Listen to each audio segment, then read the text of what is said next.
जय श्री कृष्ण दोस्तों। भगवान विष्णु के प्रिय भक्तों, यदि आज आप निर्जला एकादशी का व्रत करना भूल गए हैं या आपका भूलवश व्रत खंडित हो गया है, तो आपको घबराने की या चिंता करने की कोई बात नहीं है। भगवान नारायण ने इस पृथ्वी पर हर गलतियों को सुधारने का कोई न कोई उपाय, उसका तोड़ और पाप नाश का उपाय बताया है। वही उपाय आज मैं आपको इस निर्जला एकादशी के पावन दिन पर बताना चाहता हूँ। इससे पहले आप यदि मेरे चैनल को सब्सक्राइब नहीं किया है, तो मेरे चैनल को सब्सक्राइब कर दीजिए, ताकि ऐसी अद्भुत जानकारी की वीडियो आपको देखने को मिलते रहेंगे।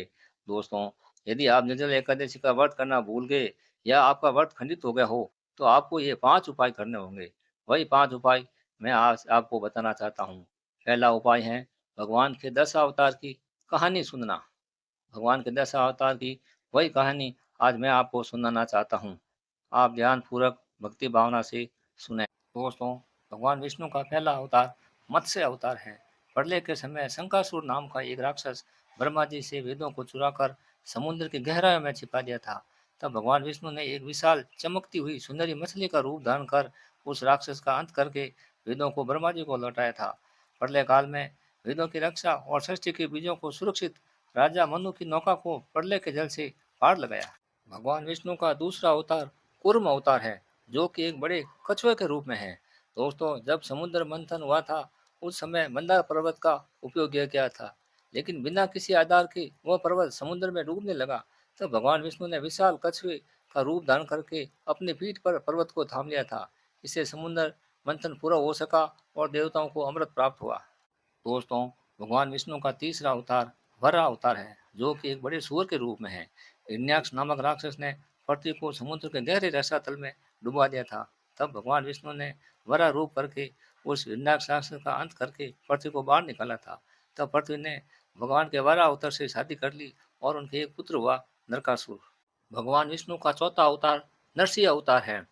भगवान नरसिंह भगवान ने अपने भक्त प्रहलाद की रक्षा के लिए और हिरण्यकशिपु का अंत करने के लिए नरसिंह रूप में अवतार लिया था। उनका आधा शरीर मानव का था और आधा शरीर सिंह के रूप में था। विष्णु भगवान का पांचवा अवतार है वामन अवतार। त्रेता युग में भगवान ने एक बौने ब्राह्मण यानी बटुक के रूप में जन्म लेकर राजा बलि के अहंकार को तोड़ा और देवताओं को उनका स्वर्ग लौटाया था। भगवान विष्णु का छठा अवतार परशुराम अवतार है। परशुराम जी के बचपन का नाम राम था। उन्होंने महादेव जी की तपस्या करके एक अमोघ शक्तिशाली अस्त्र परशु यानी वर्षा प्राप्त किया था। तभी से उनका नाम परशुराम नाम पड़ा। उन्होंने 21 बार पृथ्वी को अत्याचारी क्षत्रिय राजाओं से मुक्त कराया था। विष्णु भगवान के सातवां अवतार राम अवतार है। अयोध्या के महान राजकुमार रामायण के मुख्य पात्र भगवान श्री राम हैं। वे धर्म, ईमानदारी और नैतिकता का पालन करते हुए आदर्श पुरुष यानी मर्यादा पुरुषोत्तम श्री राम कहलाए। दुष्ट रावण का अंत भगवान श्री राम ने ही किया था।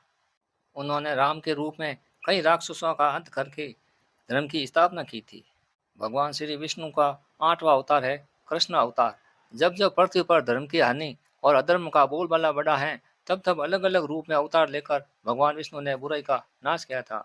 महाभारत के युद्ध में धर्म का साथ देकर अधर्म का नाश किया था। भगवान श्री कृष्ण ने गीता उपदेश के रूप में सभी का कल्याण का मार्ग खोल दिया। विष्णु भगवान का नौवां अवतार है बुद्ध अवतार, जिन्होंने बुद्ध के रूप में संसार को अहिंसा, करुणा और शांति का संदेश दिया। भगवान विष्णु के 10वें और अंतिम अवतार का नाम है कल्कि अवतार। यह विष्णु जी का एकमात्र ऐसा अवतार है जो भविष्य में अवतरित होगा, जब कलयुग का अंतिम क्षण होगा तथा धर्म और सत्य और पवित्रता पूरी तरह नष्ट हो जाएंगे। लोग लालची, हिंसक और अधर्मी हो जाएंगे।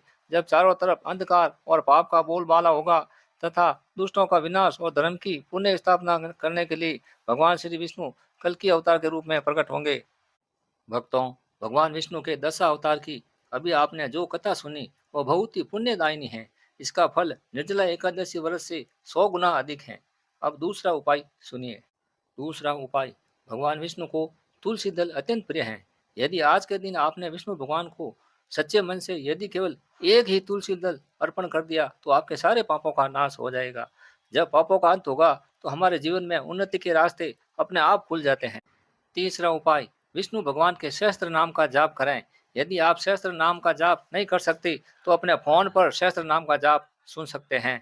चौथा उपाय, आज निर्जला एकादशी के दिन जहाँ कहीं भी जानवरों के, गायों के पानी पीने की हौदी, कुंडी बनी हुई है, तो वहाँ पानी डालकर जानवरों के पानी पीने की व्यवस्था करावें। आज आसपास कहीं सार्वजनिक पेड़ों में भी पानी की व्यवस्था करावें। पक्षियों के लिए भी पानी की व्यवस्था करावें। जल सेवा से बढ़कर कोई सेवा नहीं होती है। पांचवा उपाय, यदि आपके माता पिता मौजूद हैं तो आज के दिन उनके चरण स्पर्श करते समय भगवान विष्णु और लक्ष्मी जी का ध्यान अवश्य करें। दोस्तों, यदि आज आप निर्जला एकादशी का व्रत करना भूल गए या भूलवश व्रत भंग हो गया हो, तो मेरे बताए इन पांचों उपाय में से कोई भी एक उपाय करके भगवान विष्णु से माफी मांगी जा सकती है। इन उपायों से आप पर भगवान विष्णु जी के साथ साथ लक्ष्मी जी की भी कृपा प्राप्त होगी। दोस्तों, अगर मेरा यह भक्ति भाव का वीडियो आपको पसंद आया हो तो इसे लाइक करें और आगे ज़्यादा से ज़्यादा शेयर करें और मेरे चैनल सच्ची बातें श्याम चैनल को सब्सक्राइब जरूर करें। जय श्री कृष्णा, जय निर्जला एकादशी।